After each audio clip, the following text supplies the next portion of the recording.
What's up, everyone, and welcome. You are watching Well-Rounded Individual. I'm your host, Adam Schindler. After a couple weeks of solo episodes, we are back with another episode with a guest that I'm super pumped to have here today. She is a community leader. She is a competitor. She's a coach. She's a Las Vegas native and an all-around well-rounded individual. Everyone, welcome to the show, Monique Koman. Thank you for being here. Thank you for having me. I'm so excited to be here. Yeah, absolutely. Super pumped that you were able to make it. And we've had this scheduled for like a month or two now. So I've been looking forward to this one, like specifically. So thank you. Me too. I've been excited. I just love what you're doing and I'm so proud of you. We're episode 12 and I feel like that's lucky number 12. yeah, So it's a dozen now. yeah, So love that. good. That's good luck too. Yeah, for sure. I'm Excellent. into angel numbers too. So Awesome. So again, welcome to the show. And the question I like to start off for every guest with the name of the show being Well-Rounded Individual. What does that mean to you? What are some like aspects or characteristics of how you would describe someone who's well-rounded? a great question. I think well-rounded means someone who isn't afraid to try new things. I think this summer was big for me because I really put myself out of my comfort zone and I just want to try everything, even if it scares me. Someone who's well-rounded is really not afraid, and maybe they're afraid, but they do it anyways. Mhm. So I think those are two characteristics that make a well-rounded individual. Awesome. I love that. And, that's something that I love to hear you say is that like being afraid, but doing it anyway, that's real courage, Yeah, right? thank Because we're all afraid of things, Yeah, right? It's when you are afraid and you still take action, you still do the thing Yeah. that's where you find growth as well. yeah, That's where courage comes from and growth comes from. So yeah. what a great answer. Thank you. I think it's funny too because I forget that other people are afraid too. Maybe you see someone who's a Mhm. professional athlete and they're killing it at whatever they're doing, and you don't realize that they're also afraid, but they're just pushing past it. So that's something that I learned too this summer, that everyone's afraid, but you just have to do it. Yeah, absolutely. And doing things that make you uncomfortable. Yeah. Right. So that's something that, I know that you are well versed in and that I also am well versed in. And like I said, I don't mean to repeat myself, but that's where true growth comes. Yeah. And that's what this podcast is all about is, being able to find different ways to become more Yeah. and better as a person. So you've obviously done a lot of uncomfortable things to grow yourself into the well-rounded person that you are. Tell us a little bit about how you came to be you. Oh, What that's what such a makes good Monique question. Monique? Wow. I think I've always been different. People in high school would call me, well, my mom would be like unique Monique, and I hated that. But I just liked just doing things differently and really being myself. I think a lot of people try to change who they are to fit in, and I love not fitting in. I love just being myself and inspiring others to do the same. I think it's such a beautiful thing to be able to be different. So what made me me? I'm trying to think. I've tried so many things in my life. I used to be a dancer, did ballet for 16 years growing up, and then quit to play volleyball with my best friends at the time in high school. And it was the first time I learned that something wasn't for me. And I quit so I could be a part of something, but I didn't fit in there. Mhm. And I really missed dance. And so I realized that it's okay to follow your heart, even though maybe the people around you aren't doing what you're doing. And maybe you have to go on a solo journey. Mhm.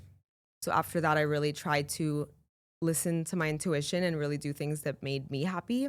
And my main thing is being kind. I want to make sure that everyone always feels welcome and accepted. I never want to make anyone feel uncomfortable or like they don't belong. So those are two things that I think make me me. A lot of things, but the main two.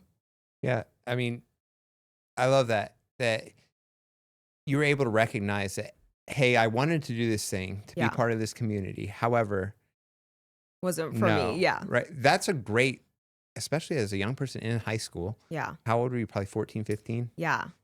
To be able to recognize that and grow and learn from it. So hard. So that way you cross a path there that's safe, right? Yeah. That you learn in a safe environment, like, oh, this isn't for me, but you build the confidence to change direction Yeah.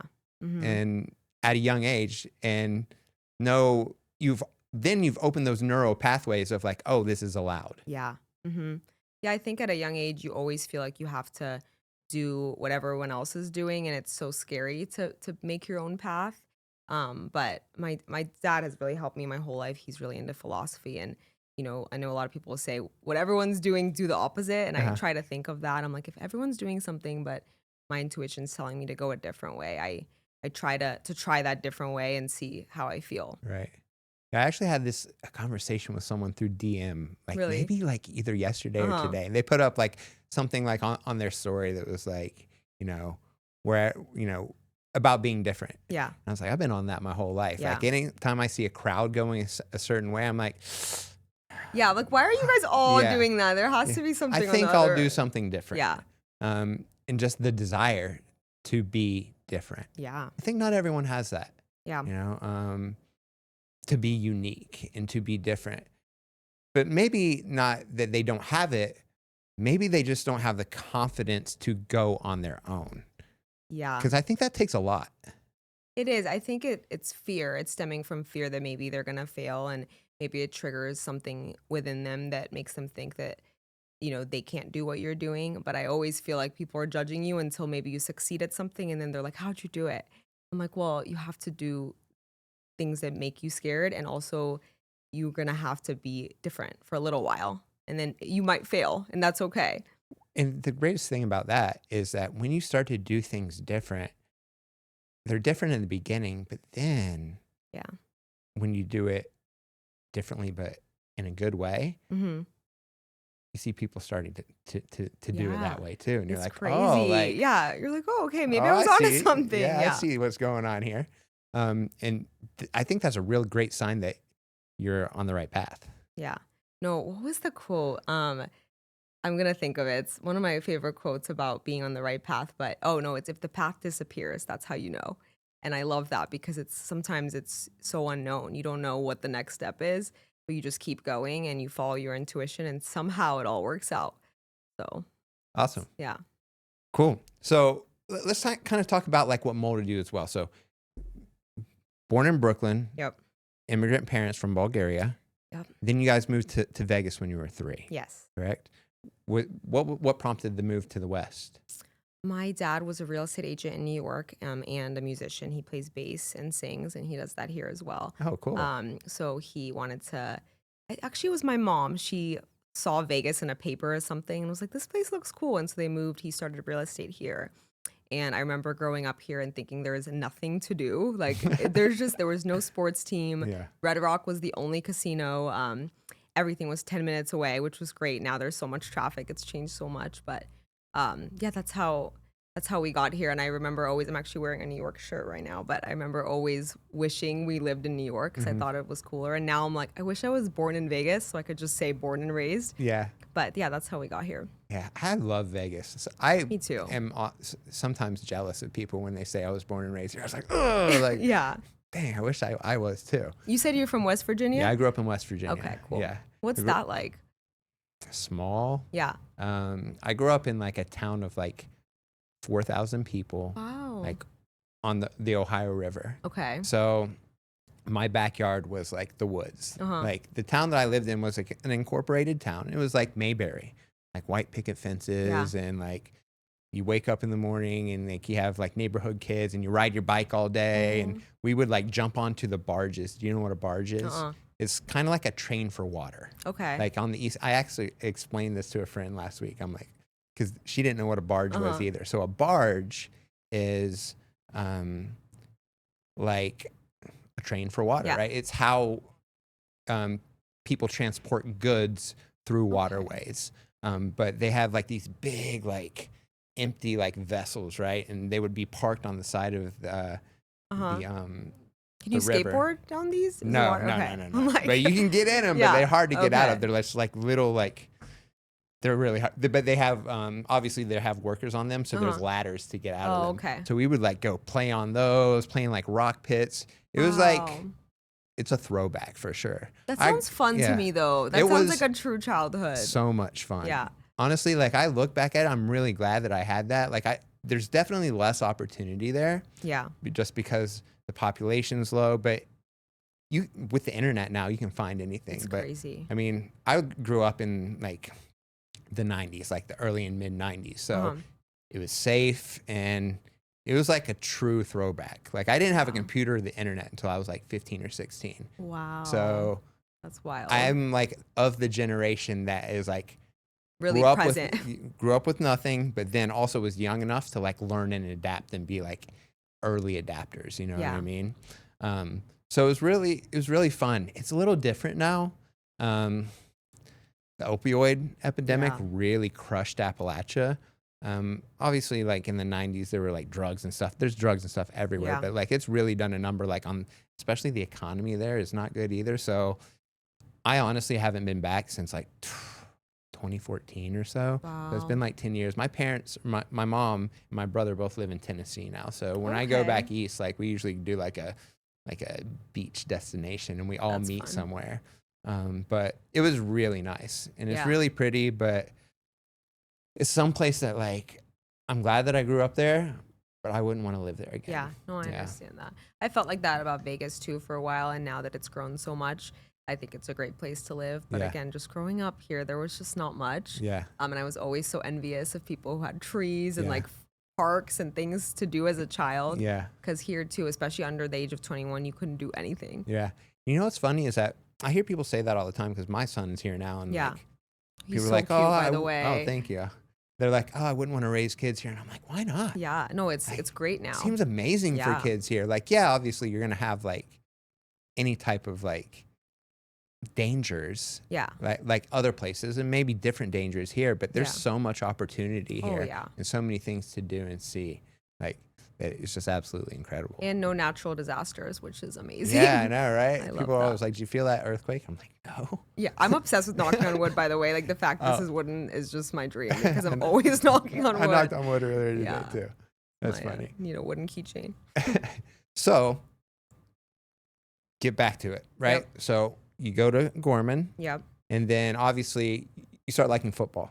Loved it. Oh my gosh, the Gorman football experience was amazing. Yeah, you guys are always like top in the country. ESPN was there every Friday, literally Friday Night Lights, but Vegas version. So much fun. And I mainly fell in love with the experience of it all, you know, and the game and how everyone would just be so excited for who's going to win, the TV aspect. It was so cool. So did that play a role in you choosing the University of Alabama? Yes. Well, a few things played a role. I literally looked at what schools were best in football. At the time, Alabama was number one, and I applied to 16 schools.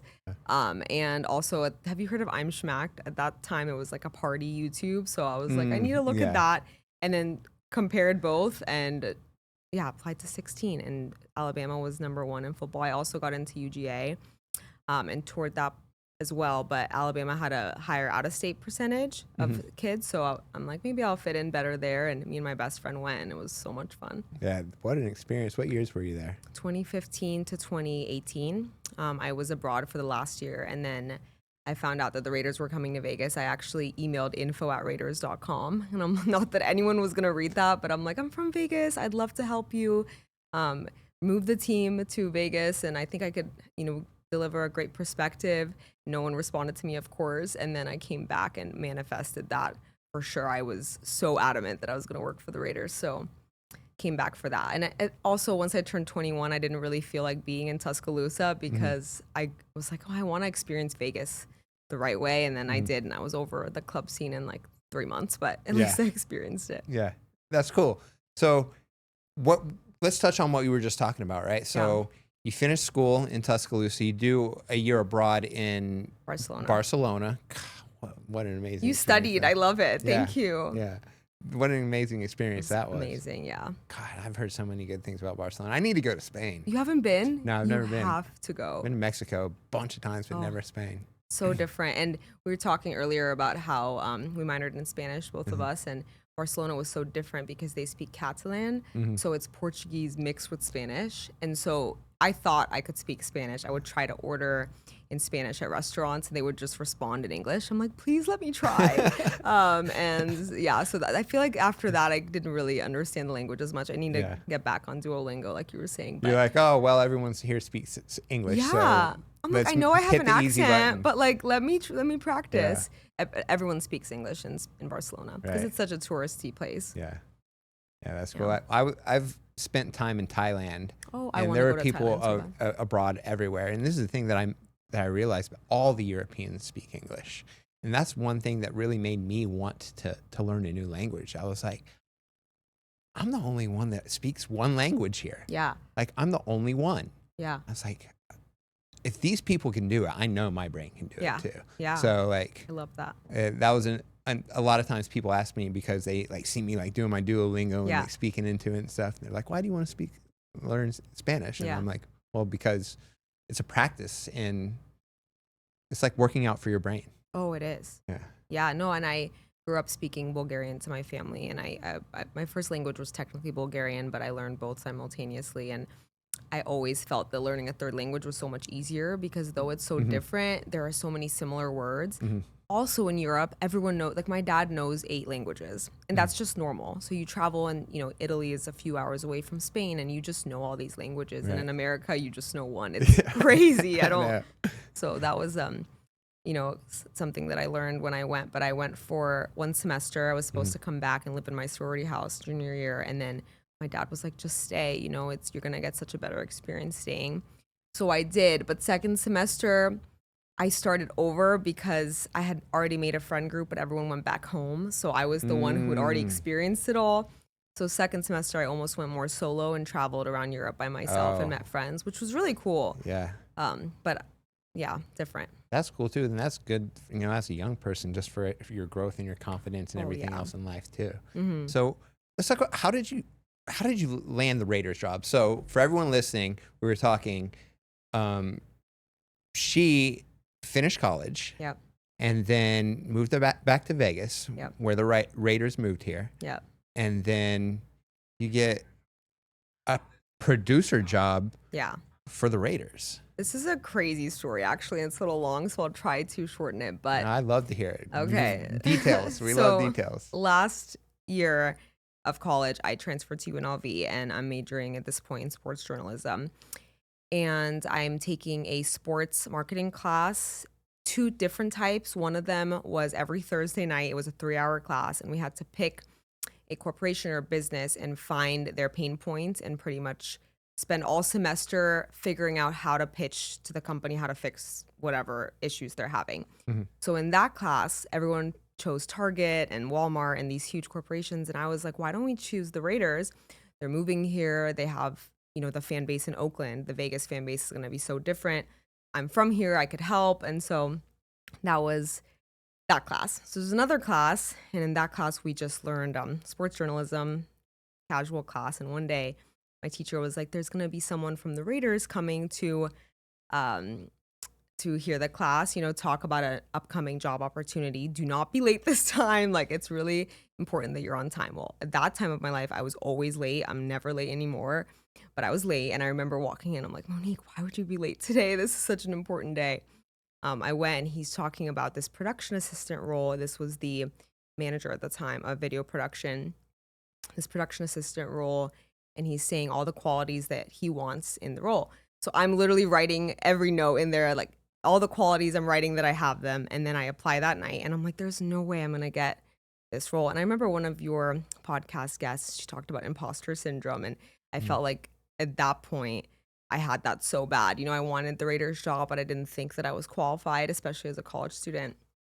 And so anyways, I applied, didn't hear back. And in my other class, my teacher's like, hey, we're going to have one of your company's teams is going to come watch your pitch, but we're not going to tell you who it is. And so I'm assuming it's the Raiders because they're in Vegas at this point. But half the team was in Vegas, half was in Oakland. And I'm like, wow, that'd be crazy because I'm pitching the Raiders. And so then I ended up getting an interview. I interviewed with the guy's name was James. And I thought it went really well. And I was telling him I'm in another class that they told me, the whole team's going to come watch our presentation. And he's like laughing. He's like, oh, yeah, it's us. We're going to be there. but I wasn't supposed to know. So my teacher calls me. She's like, yeah, the Raiders are going to be there, but you can't pretend. You have to pretend like you don't know that it's them. So pretty much I pitched to the Raiders executive team what's wrong with their company and how to fix it. And then that night I met the VP and then got the job right after. Yeah, it What was a crazy. capitalization of It opportunity. was wild. I did manifest it, but I remember, and I was in a Raiders jersey presenting. I was so nervous, and I was the only one who knew. And I had just interviewed with this guy, and he was in the room. And so when I walked in, he's like, "Hey, Monique," and I'm like, pretending like I don't know him. I'm like, "This looks horrible." Yeah. My teacher told me it was the whole thing, but So she never knew that you'd already like she done the did at work this and- point, Oh, but she okay, didn't okay. want anyone else to find out. Okay. Like they were taking this class so seriously. Yeah. And then they were like, "Will you send me this presentation? We want to figure out how to assimilate better in the Vegas community." So it ended up being like I worked the project I worked on ended up helping the Raiders too, which was cool. Wow.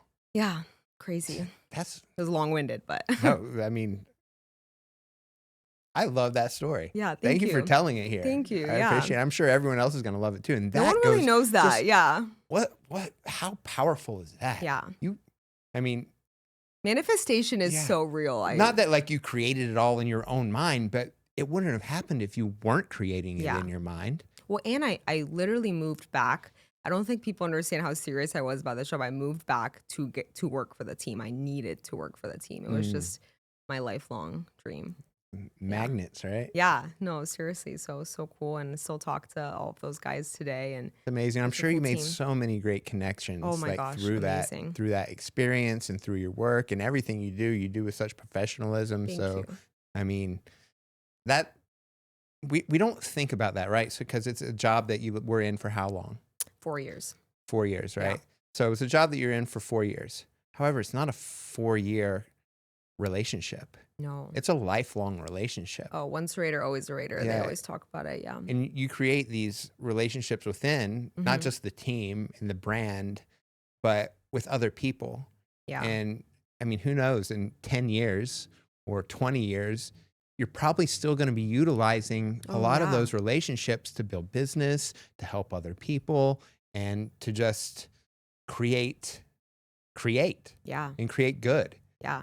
So And that's amazing. Thank you. And I still do. And it's crazy because I thought I'd be there for my whole life. COVID changed a lot, changed my mentality on working, and I wanted to live more life. Mhm. Sports, working in the sports field is just that's your whole life. And I loved Grind, it. huh? Yeah. But it was 90 to 100-hour work weeks every day, weekends you have, and even off season, maybe June, you have some time, but that's about it.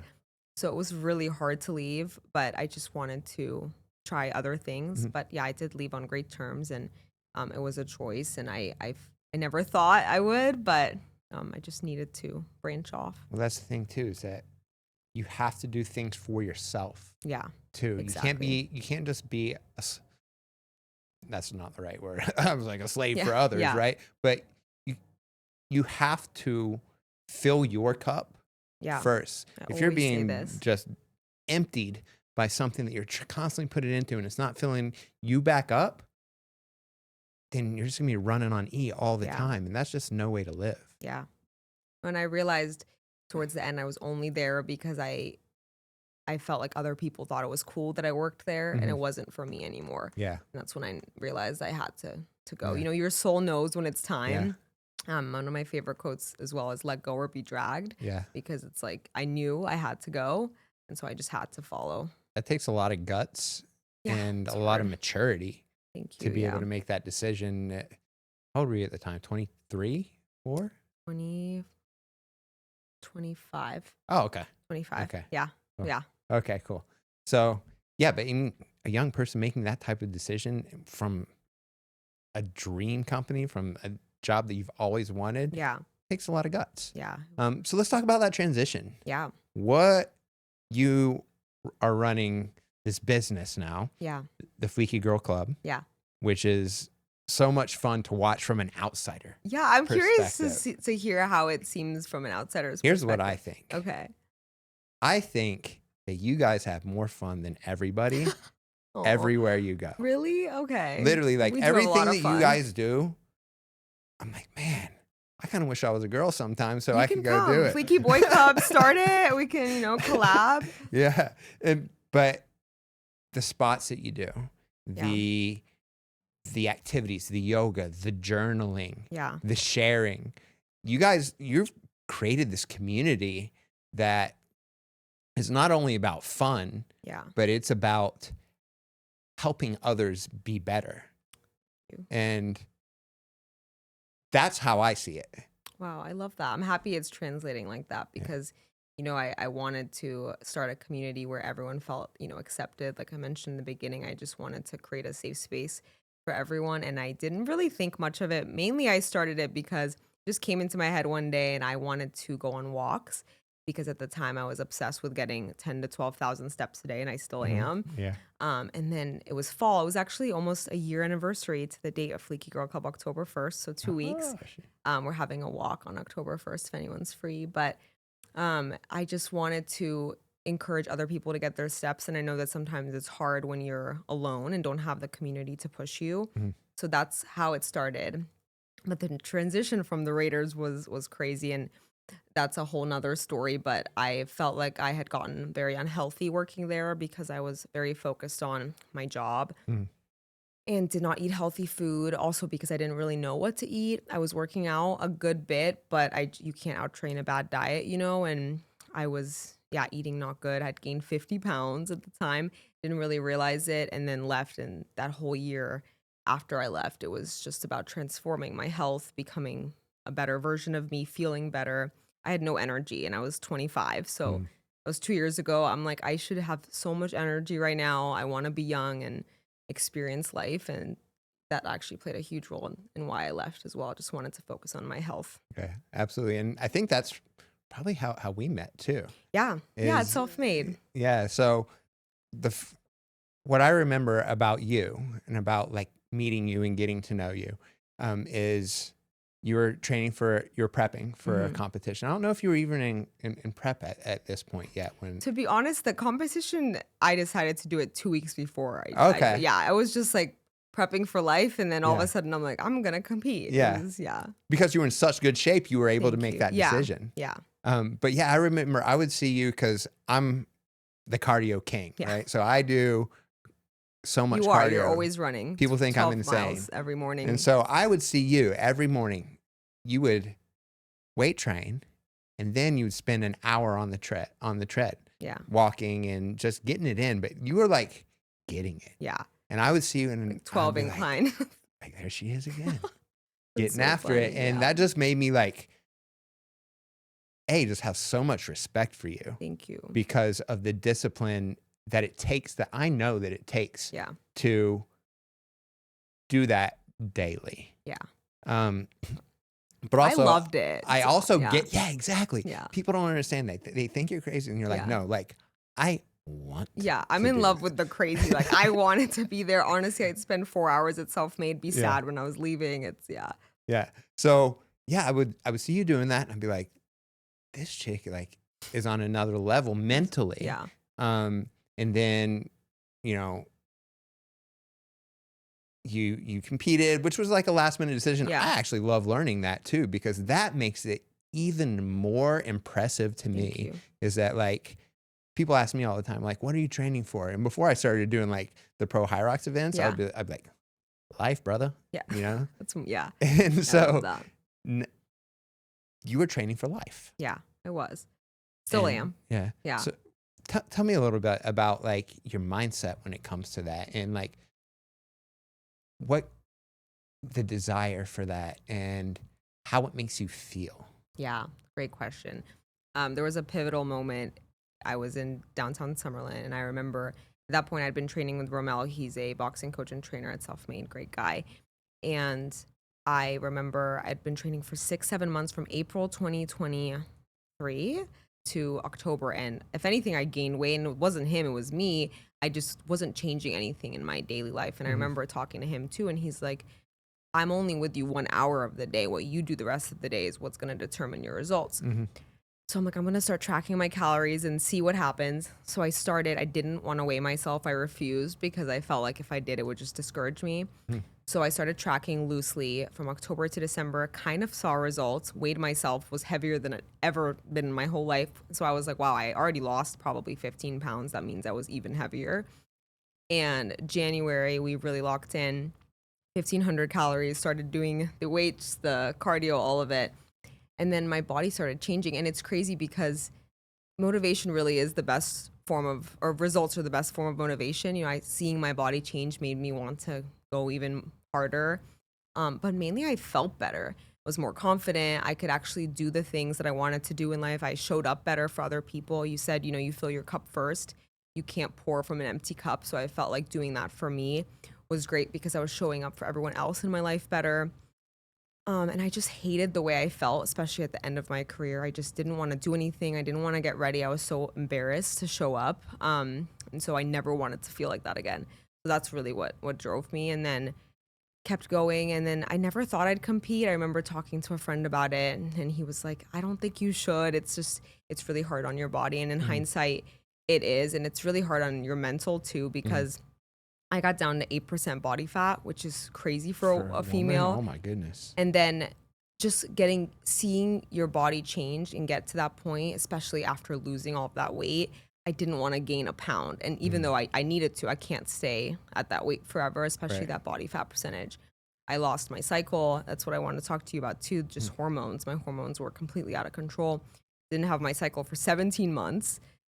So yeah, and that's something I didn't want to deal with because I'm like, oh, I have to, you know, gain healthy weight back to get it back. And I didn't want to. So it was a whole experience, but for me, it's been the journey of finding that place where I feel really confident and I love moving my body for me and not particularly to step on stage, but for life, like you said. Right. And I love that you had that experience, and that had to be slightly a bit, scary. Yeah. Whenever you don't have a cycle for 17 months. You know what's crazy? I wasn't scared. I don't know how to explain it. It's almost like I was in denial about it all because I was so focused. Yeah. And then I'm like, I just believed that it would come back, and it did. I think I should have been more scared, but I don't know. I wasn't. I'm just like, yeah. Yeah, but that's just another learning block too, because look at what your brain did. Yeah. Like, oh, it's going to come back. And it did, because you stayed positive, you believed it, and you didn't dwell on it. You just were like, oh, these are the things that I need to do in order to correct this path. And you did it through actions. Yeah. And I was actually competing. So I qualified for nationals at the time, but also that was the hardest time of my life for many other reasons. And I decided to take an off season right after that, which was hard. And so this year I started prepping for another bodybuilding show, and then decided to not do it, mainly because I realized that I was not doing it for the wrong reasons, but it wasn't fulfilling me anymore. And so I really wanted to train for high rocks and different things that made me feel more fit. Have you heard of Deep End Fitness, by the way? Deep End. It's by Maki. He's a fighter. We do underwater pool workouts. Oh, yeah. So maybe, is it here? Yes. So not the one here. If I saw it, I would probably be somewhat familiar with it. Is it kind of like what Laird Hamilton does too? Yes. Okay. So, few different reasons as to why I decided to, and not that I'll never do it again. I don't really know if I will, but I realized that being fit means so many things. And just because you might look the best you've ever looked doesn't necessarily mean you were the fittest, you know? I could not agree with you more on And that. it was crazy because I loved what I looked like, but I couldn't run 2 miles. I couldn't do an underwater pool workout. I couldn't do things that I wanted to do. I wanted to train for high rocks, and also bodybuilding is a very individual sport, and I love community. So that was hard for me too. I wanted to be with more people. So once I figured that out, I'm like, I want to become more fit and more well-rounded, rather than, yes, I can lift 400 pounds or hip thrust 400 pounds. But I also want to be able to do a pool workout and, you know, go 25 feet or yards underwater with a 50-pound dumbbell. Like, I think that's really cool. So for me, it was just an adjustment of figuring out my why and taking a step back. Yeah, absolutely. And I love that your brain went there, you know, because I couldn't agree with you more. Yeah. I've been on diets my whole life. Yeah. my brother's like 6'1", Yeah. and I'm like 5'9", and I think I stunted my growth because I was Yeah. starving myself from 11 to 15, or and then Why once were I got, you just that? I was wrestling, Okay. and I was cutting weight every season. So from October to April, I was starving. Yeah. And it was insane. This is crazy. I've never told anyone this before. Really? When I was in 7th grade, I was in so I had to go to lunch with the 8th graders because I was in advanced. I did that too. I was in advanced math. So like the only time I could go to math, I was during the 7th graders lunch. So I kind of I didn't have a whole lot of friends in that grade. So it was during wrestling season. I would go in there and be starving, and I would watch everyone else eat. Yeah. And I would just be salivating, wishing that, but I knew that if I ate that I would get in trouble at nighttime. So there are many times that I would just I would break. Yeah. I was 12. Yeah. And I would break, and I would go and I would eat food, but I would eat it so fast, and then I would feel so guilty that I would go to the bathroom and throw it all up. Really? Yeah. Yeah. And so that's bulimia. Yeah. But I didn't even look at it that way because it wasn't because I had an issue with my body. Yeah. It was because I had an issue with a scale. Yeah. That I was going to get a punishment for if I didn't abide. Yeah. How did you heal from that? I don't know. Because that's tough. Once you start, I feel like it's really hard to get out of. I don't know. My freshman year of high school. So going into my freshman year, I won AAU nationals, and oh wow, I was in it. I was the man at my weight. So going into my freshman year, I had beaten the returning state champ in LKC conference final and regional final. Okay. And then when we got to state, I lost in a division up that year, but I hadn't lost in my weight division. I lost to another freshman by 1 point, and in the quarterfinals. Yeah. And so I ended up getting third, and that freshman ended up losing to the guy that I had beaten the previous two. Always like that. Yeah, so he was state champ again, and I was third. And I was just at that point, I was my life is over. Yeah. I'm not going to be a 4-time state champ, which was the only reason I cared about anything at that point. Get that. And so I quit. And I didn't even wrestle my sophomore year. Wow. And I wrestled 112 as a freshman, and then I wrestled 145 as a junior. Oh my God. So I grew 6 inches in height, and I gained 40 pounds. Did you start weight training then? No, I never weight trained. Through high school, I would purposefully skip weight training because I was muscular, and I would pick up bodies, Yeah.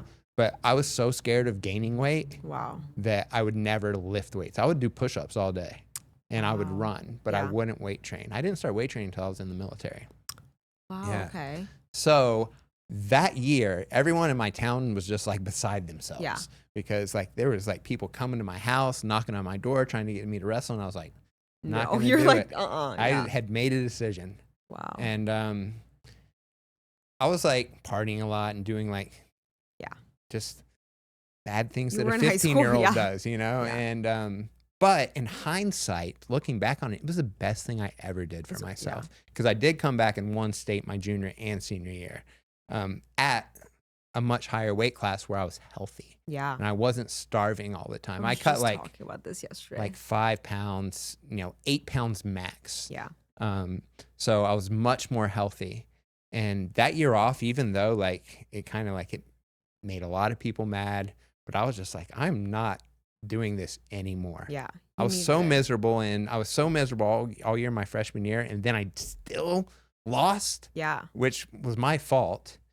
But I was but it had to happen to make you grow, and it was the catalyst to your growth, which is awesome. Yeah, absolutely. And so that's just another example of something that you think is the worst thing that could happen to you ended up being a blessing in the long run. Yeah. Always those times, blessing in disguise, and it really shape you into who you are. And I'm sure, did you feel by the time you went back, you were ready mentally? You were excited? Yeah. Oh yeah. I was excited.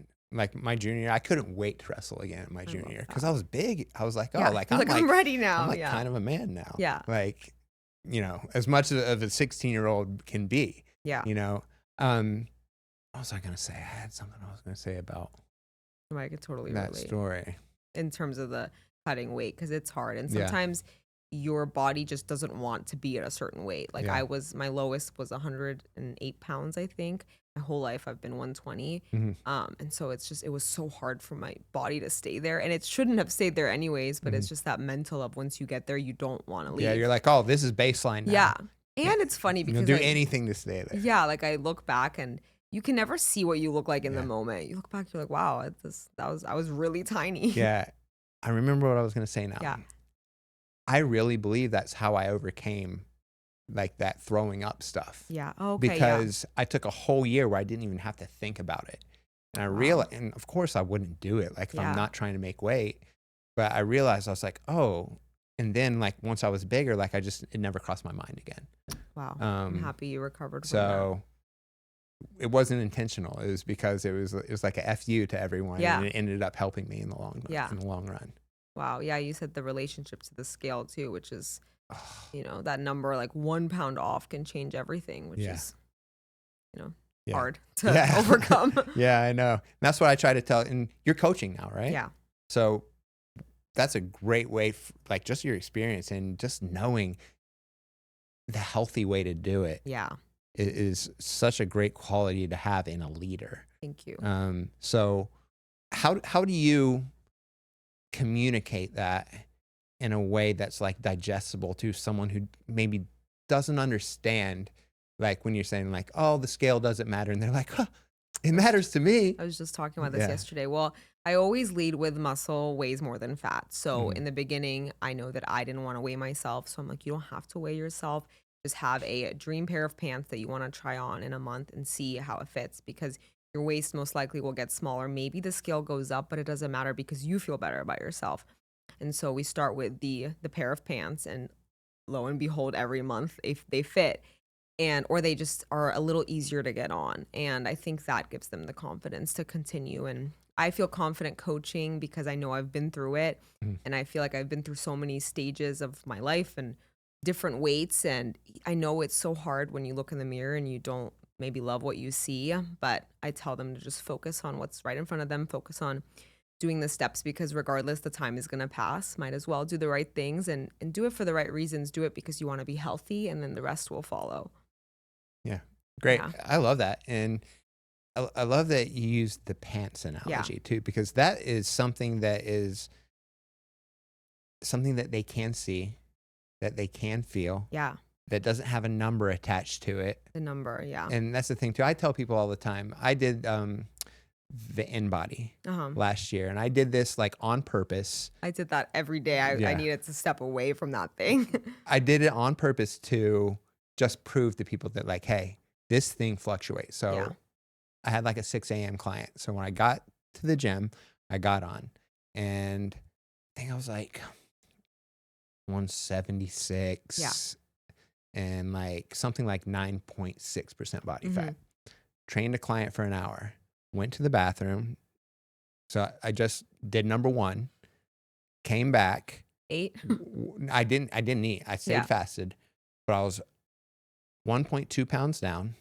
Wow. And a full percentage body fat. So I was down to like 8.6% at this time. Wow. So I was like, that was 1 hour of doing nothing. Right. So it was all about timing. And then I went and I ran 10 miles. Yeah. And I think it was June. So it was pretty hot outside. Held water weight. I came back and I weighed like, I think I was 166. Wow. So from 6 a.m. when I started to 11 a.m. when I weighed for the final time, it was a 10-pound difference, all water weight. Wow. And my body fat percentage the second time was like 6.2. Wow. Right? So I lost 3.4% body fat. In a few hours. And 10 pounds. Yeah. In 5 hours. I'm so happy you said that, because the night before my show, my coach had me weigh in, and I just drove to Scottsdale for my show. And it was just a really rough time of my life. And by the time I got to my Airbnb. I was crying the whole thing, and I weighed myself. I was 118, and then the next morning I was 111, and it's just crazy because Yeah. that's when I realized I can't attach myself to a number Yeah. because it really does fluctuate so much. And Right. I've been 120 where I really didn't like what I looked like, and I've been 140 more muscle mass where I loved my body. Mm-hmm. So it's crazy. I'm happy you do that and show Yeah. your clients that. Yeah, and I was like, even like body fat percentage, because people like to say, yeah, the scale fluctuates, Yeah. right? Obviously, Fluctuates a lot, yeah. But I didn't lose any fat. Yeah. This was all math. Yeah. It was all math. Like, of course, there are electrodes going through my body, but it's taking a math calculation and trying to translate it to a human body. Yeah. And that's just not always correct. Have you done the underwater scan? No, I Yeah, haven't, but I wanna do I would that. like to. I heard that's really accurate. Yeah. Yeah. Seems cool. Yeah. Super cool. You have to try the underwater training deep end. You would crush it. I would love that. This is like 2010. I was training for a fight. It was the first time I ever fought for Bellator. Uh-huh. And I was doing, my old coach was, he did pararescue in the Air Force. So they did like a lot of like water training. So for that whole camp, I didn't run, not once. Yeah. And I would go to Lifetime in the morning and I would do a mile Mm-hmm. in the pool. Mm-hmm. And then I would finish with 10 underwaters. So what I would do is I would, it's a 25-meter pool. Mm-hmm. So I would go underwater and then I would sprint back. And I would do it I started with 2 minutes, so 2-minute rotation. So it would usually take me 30 seconds there, 30 seconds back. Then I would get a minute to rest. Wow. And then I would do it again for 6 to 10 times. And that got me in such good shape. Yeah. Like, I remember waking up during that fight camp and being able to hear my heartbeat through like my pillow. And it would just be like, dunk, Wow. Oh my gosh. dunk. It was like in the 30s. It was insane. I love it because it's the only thing that makes me feel so present, because you just have to focus on holding your breath and being underwater, and it really is life or death kind of, Right, you know? yeah. So I love that. Where do you guys do it? The municipal pool it's here, like 5 minutes from here downtown. Oh, really? Yeah. Cool. Super Yeah, cool. I would love to check that out. Yeah, I think Larry Hamilton's a fun guy. So Yeah. if it's that system, what's his name? The guy that does it? Maki Patolo, I believe. I'll look him up Yeah. for sure. Send He's a me fighter. his info. He's so. awesome. I started Muay Thai with him as well. Oh, sweet. And that's been so much fun. Another thing that helps me stay present. Oh my goodness, we could talk about Muay Thai all day long. Do you do it as well? Yeah, so I was in Phuket, Thailand for this was back in 2010 too, and I was at Tiger Muay Thai for a few months, and my old coach and my best friend from Texas own Ambush Muay Thai. They have 3 of them, 1 in Austin and 2 in San Antonio. Okay. And they're like a very competitive team, like all across the country. So I love Muay Thai too. I love it. It's so fun. Isn't it's it? hard. Yeah. It needs a lot of endurance, which is why I'm enjoying building more endurance now. I still weight train, but I don't do as much Olympic There's lifting. a lot of muscular endurance that comes from just pad work and clinch work as well. A lot of core stuff too. I mean, how sore were you after you like threw your first like 1,000 kicks? So sore. Yeah. And my shins, I'm like, I need to figure out, like, I want to build that up a little more, because every time, it doesn't hurt, but I'm almost scared to kick too hard because I don't want to, Yeah, you definitely have to condition yourself to that. Yeah. Do you do it bare shin or do you wear shin guards? Bare. Okay. He wants you to Yeah, build for it sure. up. I mean, absolutely. Like, I think that's the best way to Yeah, do it, especially if for you're going to be sure. doing it consistently. So much fun. I'm just trying. This summer has been about trying. I guess it's fall now. Today, all of a sudden, it's 70 degrees. It was 150 yesterday. I'm like, what happened? But it's been a lot about trying new things, and Muay Thai is one of them. Boxing too. I love boxing as well. That's what's hard. Is me and my friend always talk about this. Boxing, you're more closed off, and Muay Thai you're more open, and so I always want to close my shoulders to him, and he's like, no, like stay facing me, like you have to be prepared, and so I always tell people, I'm like, you stand like that, I'll kick your leg off. literally, I'm like, the kicking just adds a whole new aspect though. Yeah. And that's what's great about it too, is that like they both are such dynamic sports, but they're different things. Yeah. They're absolutely different things. Yeah. And so like when people compare different combat sports, like what's this, what's that, like that's why you see all these MMA guys crossing over and getting beat up in boxing, right? It's like, it's not the same thing. If they fought, those same 2 people fought in a different style, of course, it'd be different. But Muay Thai and kickboxing is a totally different thing Yeah. because you've got 8 weapons there, not 2. Yeah. Wow. Love that. Yeah. And Cool. So let's talk about like, what's next for you? what's next? I had a feeling you were gonna ask me this in the car. I'm like, I need to figure out like what my goals are. That's a great question. What's next is just building the next version of me. And really just I want to journal more. I want to stay more present and I want to help people. That's why I'm building Fleeky Girl Club in the community. I think after COVID too, I realized how important community is. And the cool thing about Deep End too is at the end of each session we have a circle of trust and we talk about our wins and what we want to improve on next time. And I want to set little attainable goals for myself and really find what makes me the happiest and help others along the way. But mainly just focus on building community and in Vegas. And for so many years, I've wanted to move. You know, I'm like, I'm from here. Like, I want to go somewhere else, and I'll go. And then I always find my way back here. And I just feel like there's something I need to do here. And maybe it's Fleeky Girl Club. And I love the events and love the walks. There's been so many girls who'll come and they're like, oh, my husband told me that I should go to this event. I was waiting in my car and I didn't want to come. I was so nervous to meet new people. And then you guys are all so nice. And it's crazy. I'm like, just come. You don't have to know anyone. The whole point is that you network, and Vegas is a hard place to meet people, I think, you know, in comparison to other cities where it's more walkable. So I feel like because of my background, I've met a lot of different people growing up here, working for the Raiders, at Self-Made, just building community in different ways. And I just want to bring it all together and keep growing. Yeah. And you're fooling people because I would have never thought that anyone there was like not part of the community already. And that makes me so happy. Yeah. It's like you guys all look like best friends. Yeah, we are like truly like I think each event we all get along so well, and you know we attract like-minded people. The last event was with my good friend Sadie Sanchez. She wrote a book called Dimensions, and it's about journaling and really diving deep into your past to create intentions for the future. That was the tagline of the event, and we wanted to look into our past and how we were raised and really analyze maybe some childhood trauma that we've dealt with and how that's translating to our life today. And that was a deeper event. And I have a lot of fun events at Sun Life where we're, you know, painting candles or bikini baskets or just fun things. And I just want people to meet others and feel welcome. And so I'm so happy it translates that way. Yeah. I actually have written down here in my talking points, you really care about people. I do. And it's obvious to see that. And that's something actually that I can take away from this too, is that I need to do the dimensions like that. You need to get this just book. That it's amazing. Exercise that you just talked about.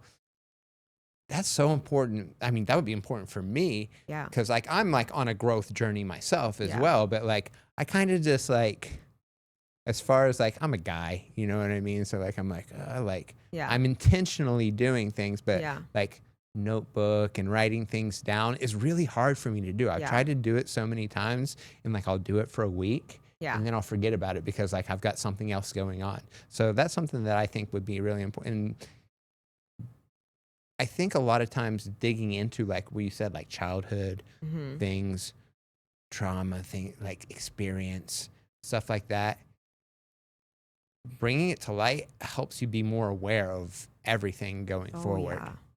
And it translates to every aspect of your life. You know, maybe sometimes something that you really want to work out isn't working out, but it's because you're ignoring something that you really need to face.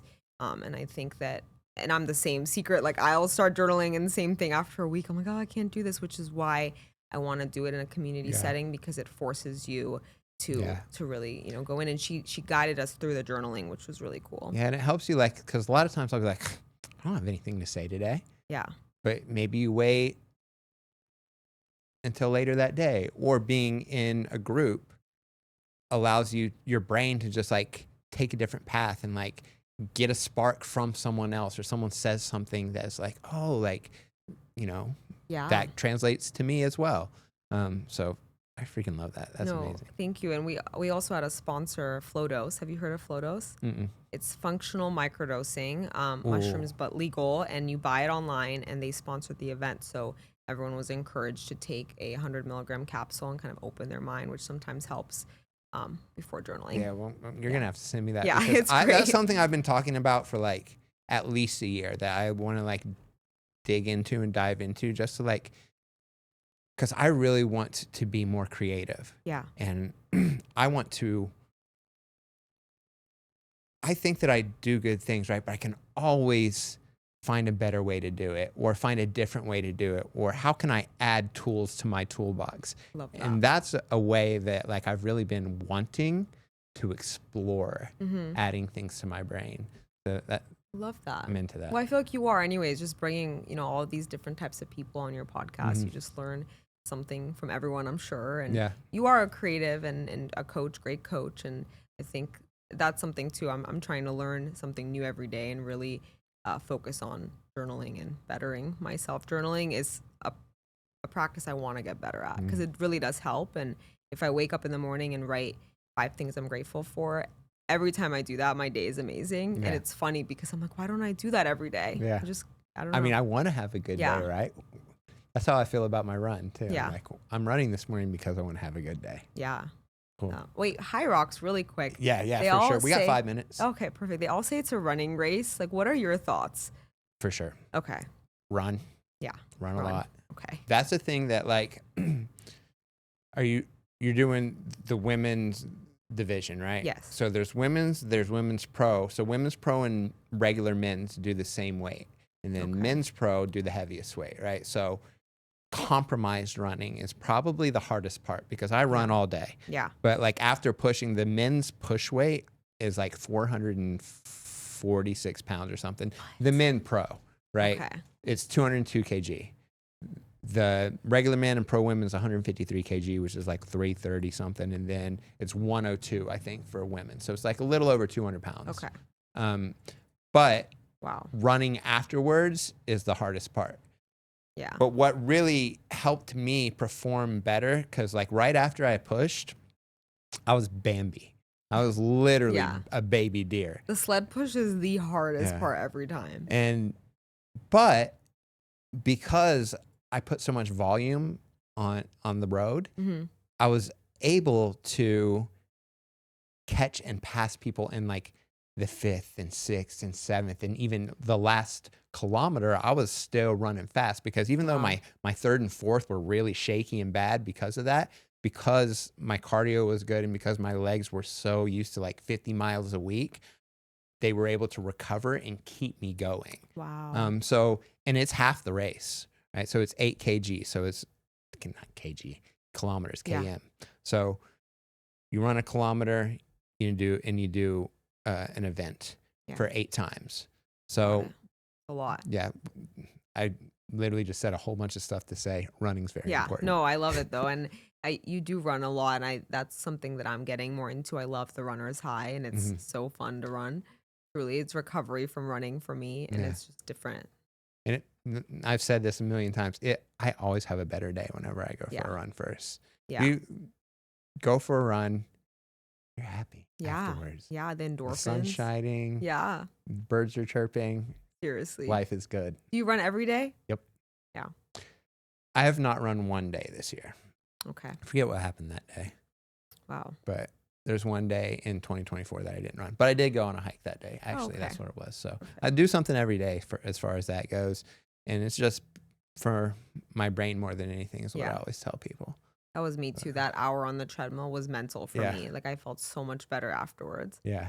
It's the best. Well, we're coming up on an hour. Wow, time that flew. Went really fast. That was crazy. I can do another hour with me you too. easy.